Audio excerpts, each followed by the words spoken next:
നബിദിനുമായി ബന്ധപ്പെട്ടാണ് ഞാൻ എന്ത് ചെയ്യണത് ചോദിക്കണത്. കുൽബി ഫദ്ലില്ലാഹി അബി റഹ്മത്തിഹി ഫബിദാലിക ഫല്യഫ്രഹു. അള്ളാൻ്റെ ഫദ്ല് കൊണ്ടും അള്ളാൻ്റെ റഹ്മത്ത് കൊണ്ടും നിങ്ങൾ എന്ത് ചെയ്തോളി, സന്തോഷിച്ചോളി എന്ന് ഖുർആനുണ്ടല്ലോ. മുത്തുനബി സല്ലല്ലാഹു അലൈഹി വസല്ലമ തങ്ങൾ ജനിച്ച ദിവസം എന്നുള്ള നിലയ്ക്ക് മുത്തുനബി റഹ്മത്താണെന്ന് എല്ലാവർക്കും അറിയാം. അപ്പോൾ റഹ്മത്താണ് എന്നുള്ള നിലയ്ക്ക് ഒരാൾ ആ ദിവസത്തിൽ എന്തെങ്കിലും നല്ല കാര്യം, നബി ജനിച്ചതല്ല എന്നുള്ള നിലയ്ക്ക് എന്തെങ്കിലും നല്ല കാര്യം ചെയ്യുന്നതിന് എന്തെങ്കിലും പ്രശ്നമുണ്ടോ എന്നുള്ളതാണ് ചോദ്യം. അതായത് നബി തങ്ങളെ സ്നേഹിച്ചുകൊണ്ട് നബി ജനിച്ചതല്ല എന്നുള്ള നിലയ്ക്ക് ഒരാൾ എന്തെങ്കിലും ഒരു 10 രൂപ ഒരാൾക്ക് സ്വതക്ക കൊടുക്കുന്നതിന് എന്തെങ്കിലും പ്രശ്നമുണ്ടോ എന്നുള്ളതാണ് എൻ്റെ ചോദ്യം. റസൂലുള്ളാഹി സ്വല്ലല്ലാഹു അലൈഹി വസല്ലം തങ്ങൾ പഠിപ്പിച്ച ഏത് കാര്യവും പൊതുവായി പഠിപ്പിച്ചതാണെങ്കിൽ അത് പൊതുവായി തന്നെ ചെയ്യുകയും പ്രത്യേകമായി പഠിപ്പിച്ചതാണെങ്കിൽ പ്രത്യേകമായി തന്നെ ചെയ്യുകയും വേണം. റബീഉൽ 12 ഒരാൾക്ക് 5 വക്ത് നിസ്കരിക്കാൻ പാടില്ല ചോദിച്ചാൽ നിസ്കരിക്കാൻ പാടുണ്ട്. എന്നാൽ അന്ന് 5 വക്ത് നിസ്കരിച്ചാൽ പ്രത്യേക കൂലിയുണ്ടോ? പ്രത്യേക കൂലിയൊന്നുമില്ല. അന്ന് തിങ്കളാഴ്ചയാണെങ്കിൽ നോമ്പ് വിളിച്ചാൽ കൂലിട്ടോ? കൂലി കിട്ടും. എന്നാൽ റബീഉൽ 12 തിങ്കളാഴ്ചയും ഒപ്പം വന്നപ്പോൾ അത് 2 കൂലിട്ടുമോ? ഇല്ല, 1 കൂലിയേ കിട്ടുള്ളൂ.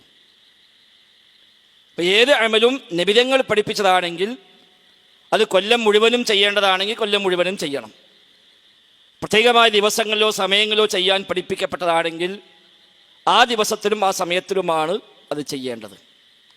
അതിനപ്പുറത്ത് നബിതങ്ങൾ ജനിച്ച ദിവസമാണ് എന്ന് കരുതി പ്രത്യേകം സുന്നത്തായി ഗണിച്ചുകൊണ്ട് പ്രത്യേകമായ പുണ്യമായി ഗണിച്ചുകൊണ്ട് ഒരമലും ചെയ്യാൻ നബിതങ്ങളുടെ മാതൃക നമുക്ക് ഏതായിരുന്നാലും ഇല്ല. സ്വഹാബത്തിൻ്റെ മാതൃകയും ഇല്ല. അർഷദ് മുസ്ലിയാർ സ്വഹാബത്തിൻ്റെ കാര്യം ഇങ്ങനെ ചോദിക്കുന്നത് കേട്ടാൽ തോന്നും സ്വഹാബിമാരെങ്കിലും നബിദിനം ആഘോഷിച്ചു എന്നാണ്. ഞാൻ വിചാരിച്ചു ഞാൻ അടുത്ത ചോദ്യം അത് ചോദിക്കുന്നു.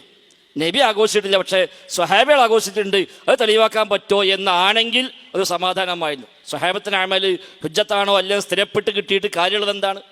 ആ സ്വഹാബത്ത് നബിദിനം ആഘോഷിച്ചു എന്ന് കിട്ടിയെങ്കിലല്ലേ? അതേതായാലും ഇല്ലല്ലോ.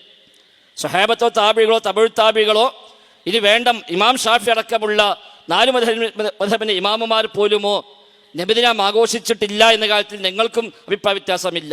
എല്ലാവരും അതിൽ ഇത്തിഫാക്കാണ്. ഇനി സ്വഹാബത്തിൻ്റെ കൗലും അമലുമൊക്കെ തെളിവാണ്, ഹുജ്ജത്താണെന്ന് സ്ഥിരപ്പെട്ട് കിട്ടിയാലും നബിദിനത്തിന് ഹുജ്ജത്താവുകയില്ല എന്ന് ഉറപ്പാണല്ലോ.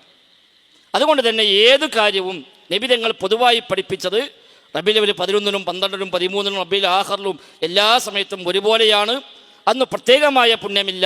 പ്രത്യേകമായ പുണ്യമുണ്ട് എന്ന നിലക്കാണെങ്കിൽ അത് ബിദ്അത്തായി മാറുകയും ചെയ്യുമെന്നാണ് സൂചിപ്പിക്കാനുള്ളത്.